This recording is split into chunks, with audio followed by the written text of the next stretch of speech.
আপনি কি জানেন লিওনেল মেসি ফুটবল ইতিহাসের প্রথম অধিনায়ক যে কিনা ইসরায়েলের বিপক্ষে ম্যাচ বাতিল করে জরিমানা গুনছেন? না, আপনি এটা জানবেন কেন? আপনার তো এটা জানার ইচ্ছে নেই, বরং আপনার কাজ মেসির সমালোচনা করা। একটা ছবি পেয়েছেন, অমনি মেসির সমালোচনা শুরু করেছেন।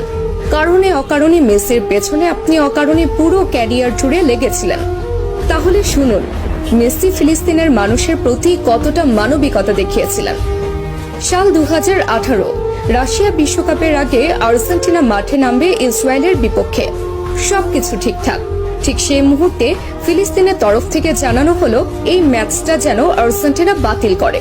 কিন্তু আর্জেন্টিনা ফুটবল অ্যাসোসিয়েশনের তরফ থেকে সেটা সম্ভব ছিল না, কেননা এই ম্যাচটা বাতিল করলে মোটা অঙ্কের জরিমানা গুনতে হতো এএফএ কে। আর অর্থনৈতিক দৈন্য দশায় ভোগা আর্জেন্টিনা ফুটবল অ্যাসোসিয়েশনের তরফ থেকে সেটা সম্ভব ছিল না। ঠিক সেই মুহূর্তে ফিলিস্তিনের মানুষ সরাসরি খোলা চিঠি ছুড়েন মেসির কাছে।